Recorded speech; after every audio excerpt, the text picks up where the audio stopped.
ರಾಮಚಂದ್ರ ಉದ್ದಾಂಜನೇಯ ಸ್ವಾಮಿ ಸೇವಾ ಟ್ರಸ್ಟ್ನ ಕಾರ್ಯದರ್ಶಿಯಾಗಿ ಕಾರ್ಯವನ್ನು ನಿರ್ವಹಿಸ್ತಾ ಇದ್ದೀನಿ. ಏನು ಈಗ ಸ್ವಾಮಿ ಆಂಜನೇಯ ಸ್ವಾಮಿ ಇದ್ದಾನೆ, ಅದು ಮೊದಲು ಈ ಶಿಲೆಯಾಗಿ ಇಲ್ಲೇ ಇತ್ತು, ಕಾಡಲ್ಲಿದ್ದಿದ್ದು. ಇದಕ್ಕೆ ದೇವಸ್ಥಾನ ಈ ಥರದ್ದು ಏನೂ ಇರಲಿಲ್ಲ. ಇಲ್ಲಿಗೆ ಬರಬೇಕಾದ್ರೆ ಇದು ಕಾಲು ದಾರಿ ಥರನೇ, ದಾರಿನೂ ಸಹ ಕಾಲು ದಾರಿ ಥರ ಇದ್ದಿದ್ದು. ಸುಮಾರು ಸಾವಿರಾರು ವರ್ಷ ಇತಿಹಾಸ ಇರುವಂಥ ಈ ವಿಗ್ರಹ ಇದು ಕಾಡಲ್ಲೇ ಇತ್ತು. ಭಕ್ತರು ಕಾಲ್ದಾರಿಯಲ್ಲಿ ಓಡಾಡುವಂಥ ಸಂದರ್ಭದಲ್ಲಿ ಇದಕ್ಕೆ ಹೆಸರು ಮೊದಲಿದ್ದಿದ್ದು ಉದ್ದನಮಪ್ಪ ಅಂತ ಕರಿತಾ ಇದ್ದರು.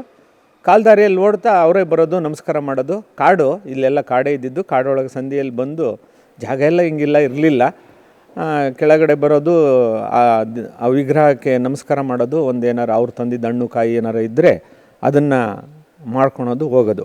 ಇದು ಸುಮಾರು ಸಾವಿರಾರು ವರ್ಷದ ಹಿಂದೆ ಭದ್ರಾವತಿವರೆಗೂ ಯಾವುದೇ ಥರದ ಹಳ್ಳಿಗಳಿಲ್ಲ. ಭದ್ರಾವತಿ ನಾವೀಗೇನು ಬಂದ್ವಿ 20 ಕಿಲೋಮೀಟ್ರು, ಅಲ್ಲಿ ತನಕ ಒಂದೇ ಒಂದು ಹಳ್ಳಿಗಳಿಲ್ಲ. ವ್ಯಾಸರು ಪ್ರವಾಸ ಮಾಡಿದಂಥ ಸ್ಥಳ ಇದು.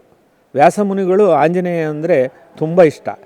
ಹಾಗಾಗಿ ಆ ವ್ಯಾಸಮುನಿಗಳು ಇಲ್ಲಿ ಏನು ಪ್ರವಾಸ ಮಾಡಿದ ಸಂದರ್ಭದಲ್ಲಿ ಅವರು ಈ ವಿಗ್ರಹನ, ಅಂದರೆ ಬಂಡೆ ಹಾಗೇ ಇತ್ತು, ಆ ಬಂಡೆಗೆ ಬರೆದ್ರೆ ಸಾಕಂತೆ ಅವರು ಆ ವಿಗ್ರಹ ಆಗಿ ರೂಪುಗೊಳ್ಳದಂತೆ.